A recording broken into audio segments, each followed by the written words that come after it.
नमस्कार छात्रों, श्री राधाकृष्ण माध्यमिक विद्यालय की ऑनलाइन क्लासेज में आपका स्वागत है। तो पूर्व में हम प्रकरण पढ़ चुके थे, संधि वर्ण प्रकरण, और आज हम पढ़ेंगे वाच्य परिवर्तनम। वाच्य परिवर्तन जो है, पहली बात तो यह है कि वाच्य परिवर्तन आपकी जो बोर्ड की परीक्षा है उसमें 3 अंक का आएगा, ठीक है। और दूसरी बात, जो वाच्य परिवर्तन है वो आपके लिए सिर्फ लट लकार में है, ठीक है। किसमें है? लट लकार में। तो सबसे पहले हम जानेंगे कि वाच्य क्या है। तो परिभाषा देखते हैं। वाच्य वाच्य की परिभाषा क्या होगी कि किसी भी बात को कहने का तरीका, किसी भी बात को कहने का तरीका क्या कहलाता है? वाच्य कहलाता है। कोई भी बात है उसको कि जैसे हम कहेंगे उसका वाच्य क्या हो जाएगा? वाच्य हो जाएगा, ठीक है। दूसरी बात, वाच्य कहा जाता है।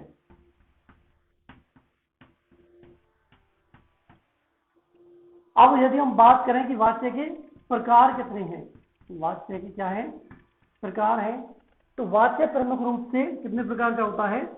3 प्रकार का होता है, ठीक है। 3 प्रकार। वाच्य के प्रमुख रूप से कितने प्रकार हैं? 3 प्रकार हैं, जिसमें से पहला जो है वो होता है कर्तृवाच्य, और जो दूसरा है वो होता है कर्मवाच्य। और यदि हम तीसरे की बात करें तो तीसरा जो है वो आपके कोर्स में दिया हुआ है भाववाच्य। कौन कौन से वाच्य हुए? 3 प्रकार के वाच्य होते हैं, कर्तृवाच्य, कर्मवाच्य और भाववाच्य, ठीक है। तो और जो आपके बोर्ड की क्लास है, यानी बोर्ड का जो पेपर आएगा उसमें आपके लिए परिभाषा नहीं आएगी, सिर्फ वाच्य परिवर्तन करना है आपको। और मैंने बताया अभी आपको कि वाच्य जो है कितने प्रकार का होता है? 3 प्रकार का होता है, कर्तृवाच्य, कर्मवाच्य और भाववाच्य, ठीक है। अब हम क्या पढ़ते हैं? कर्तृवाच्य, इसके प्रथम प्रकार को पढ़ते हैं, ठीक है। दूसरी बात, ये बात ध्यान रखना विशेष रूप से कि जो वाच्य परिवर्तन है, फिर बताऊं किसमें है? लट लकार में आएगा। तो पहले हम कर्तृवाच्य जानते हैं। कर्तृवाच्य, ठीक है, क्या है? कर्तृवाच्य है। अब यदि हम कर्तृवाच्य को बात करें तो परिभाषा क्या बनती है इसकी कि कर्तृवाच्य में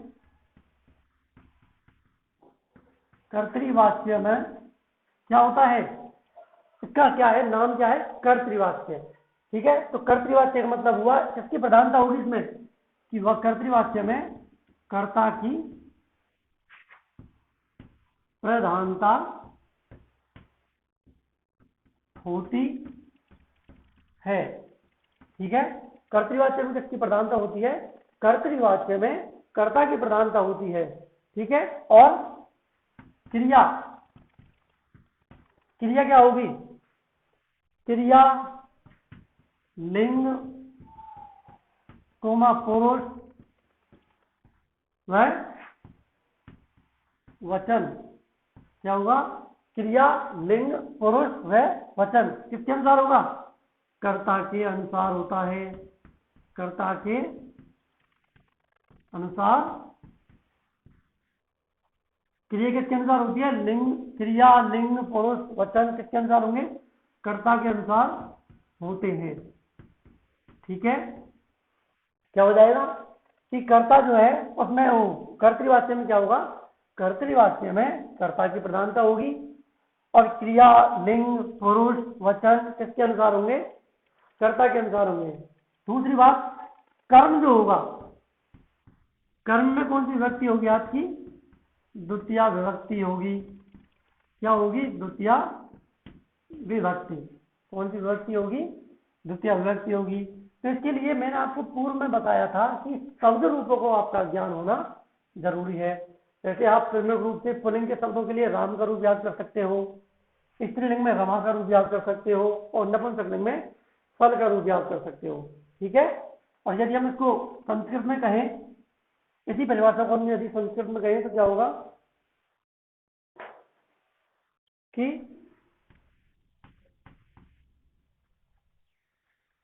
कर्तरी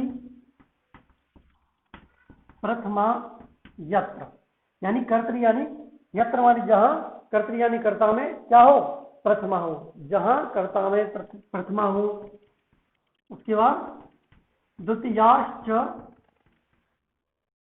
कर्मणि, क्या हो, द्वितीयाश्च कर्मणि, जहां कर्ता में प्रथमा व्यक्ति हो और कर्म में द्वितीय व्यक्ति हो, क्या होगा, कर्तृवाच्य भवेत,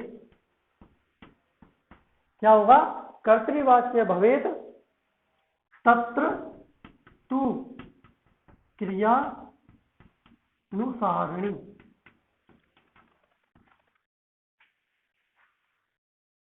अब देखिए कि कर्तरी प्रथमा यत्र द्वितीयाश्च कर्मणि कर्तृवाच्यम भवेत तत्र तु क्रियानुसारिणी, यानी जहां कर्ता में प्रथमा व्यक्ति हो, कर्म में द्वितीय व्यक्ति हो और क्रिया किसके अनुसार हो, कर्ता के अनुसार हो, वहां पर क्या होता है, हमेशा क्या होता है, कर्तृवाच्य वह जो वाच्य है वो क्या कहा जाता है, कर्तृवाच्य कहा जाता है।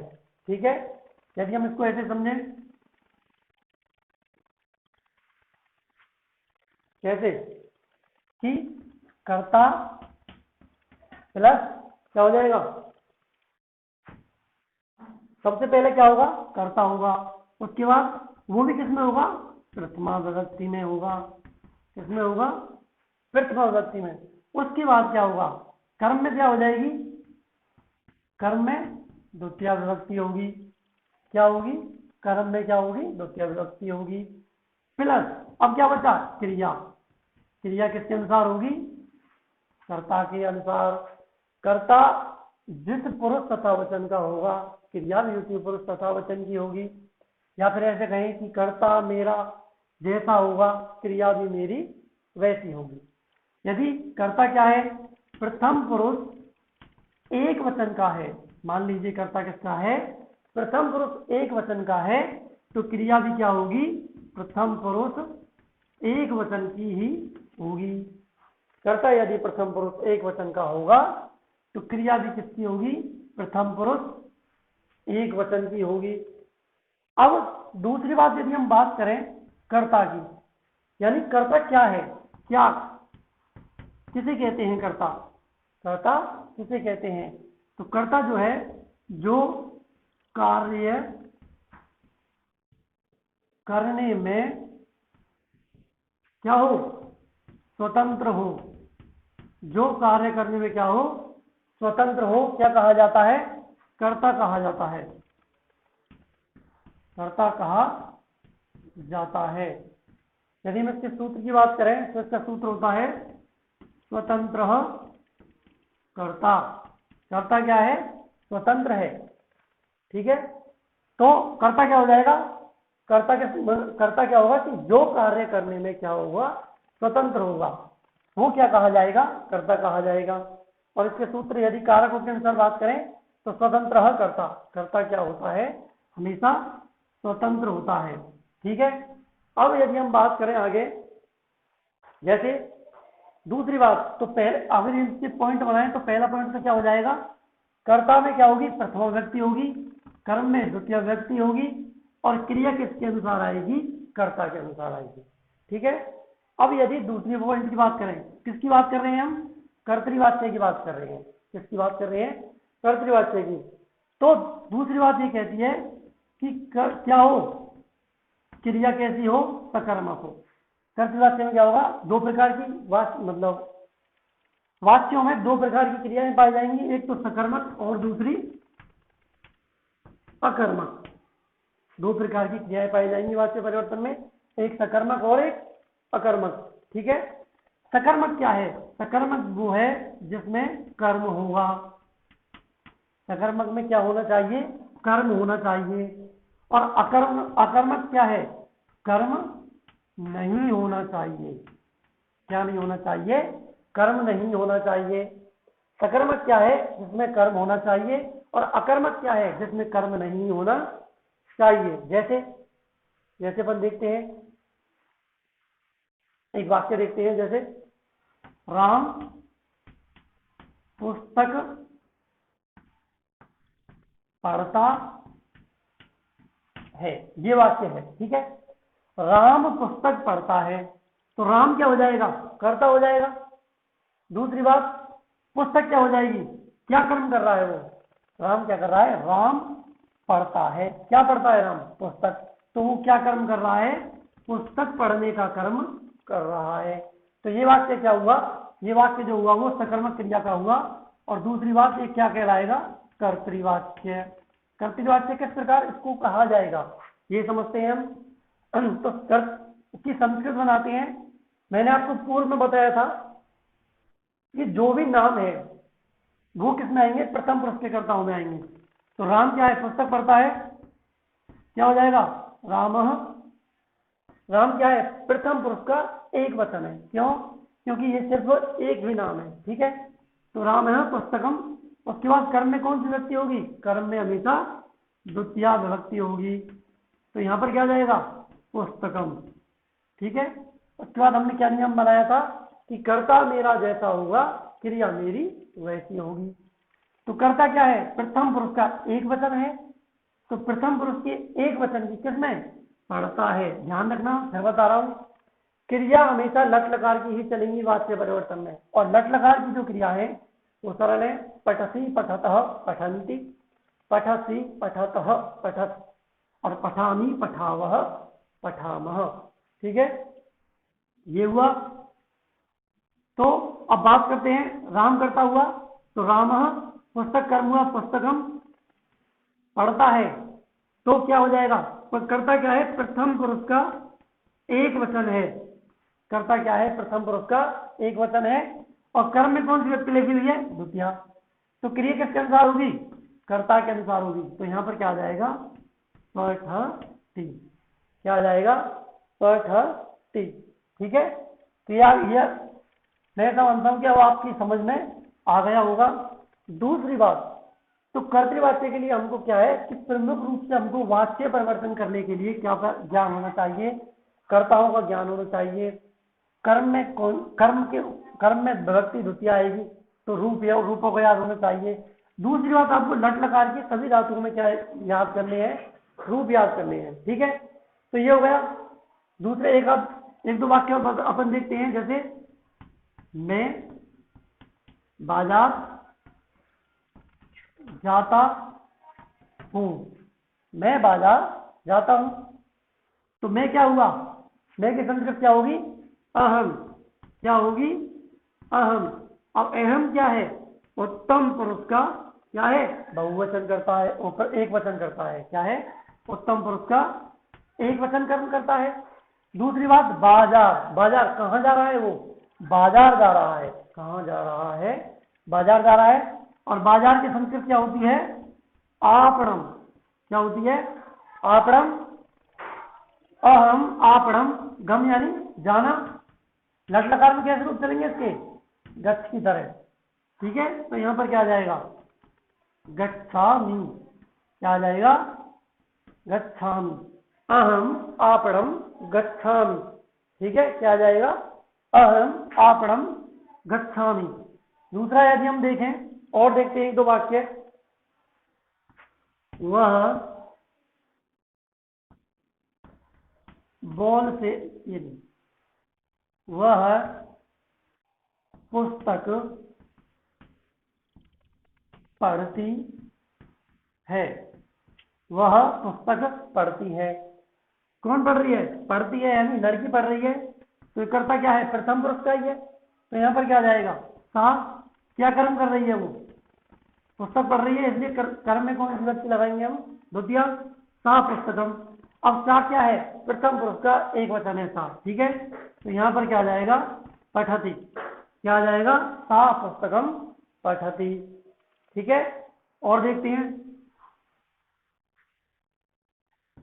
तुम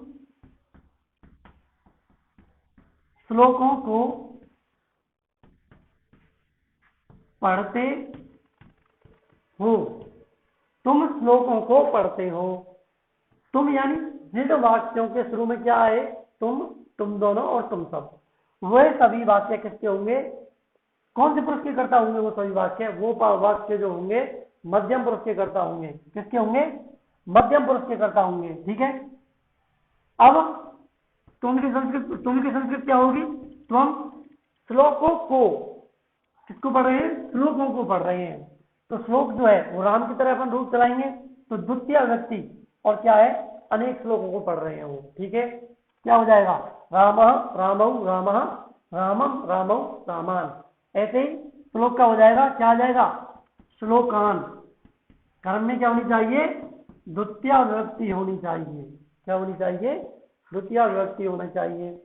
तो स्वम श्लोकान। अब क्रिया किसके अनुसार आएगी, क्या है, कर्ता क्या है, मध्यम पुरुष का एक वचन है, मध्यम पुरुष का एक वचन है, तो क्रिया भी क्या हो जाएगी, मध्यम पुरुष की एक वचन हो जाएगी। तो पठ के रूप कैसे चलेंगे, पठति पठतः पठन्ति। तो यहां पर क्या आ जाएगा, त्वम श्लोकान पठसि, त्वम श्लोकान पठसि।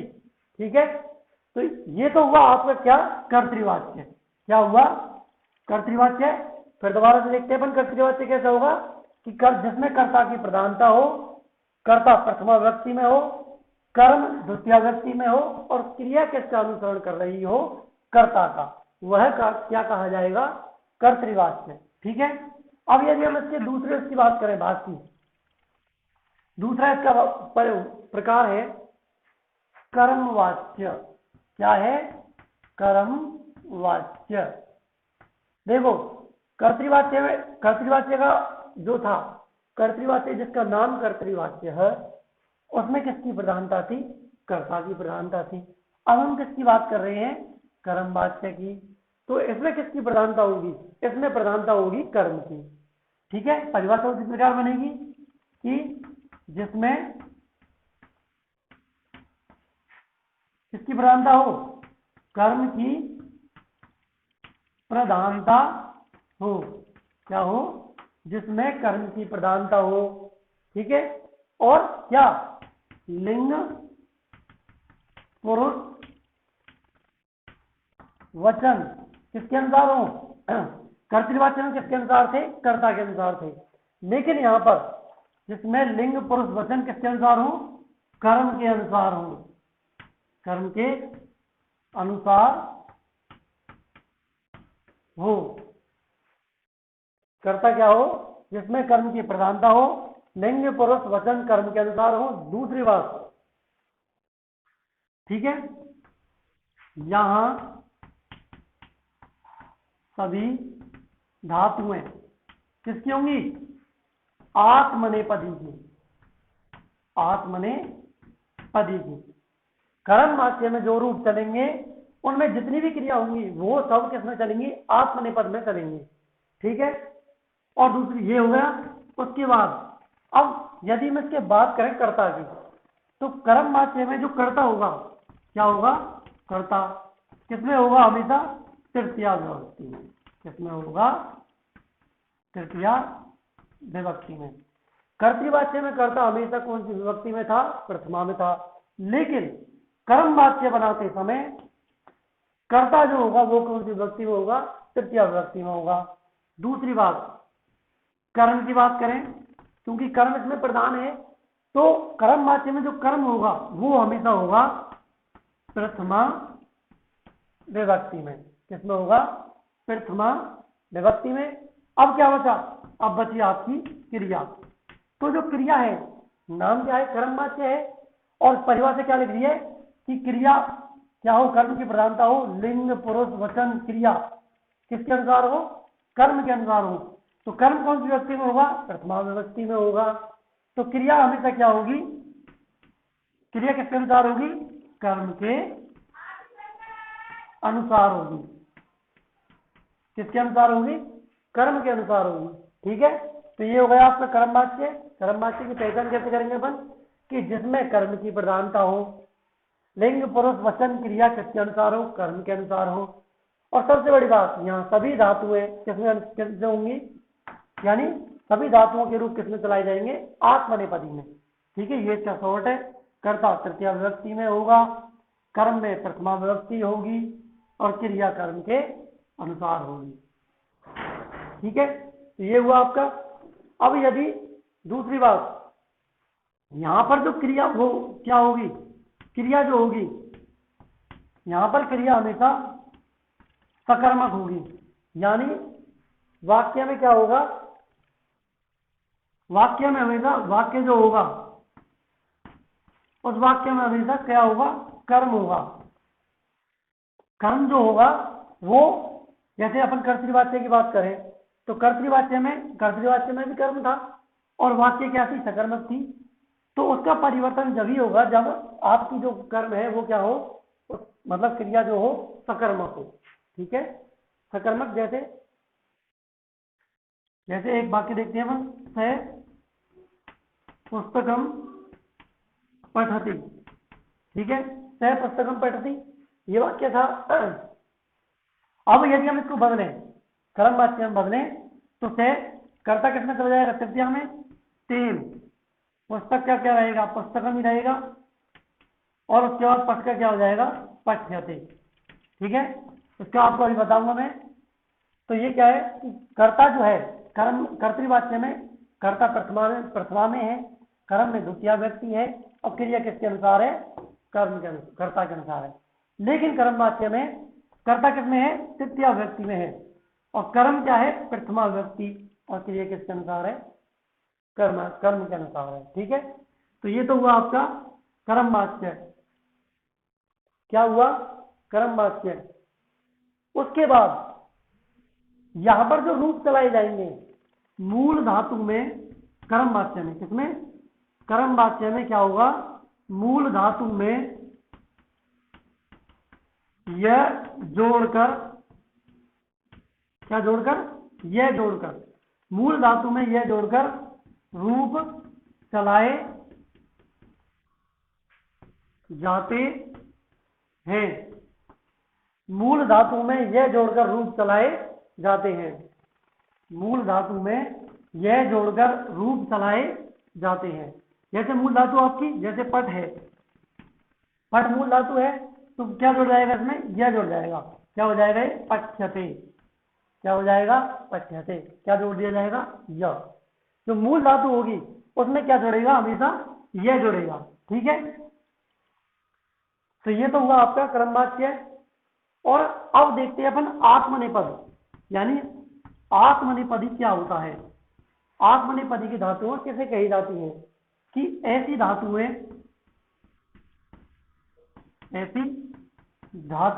क्या हो, जिसके नीचे क्या हो, अनुदात्त हो, क्या हो, अनुदात्त चिन्ह, अनुदात्त चिन्ह।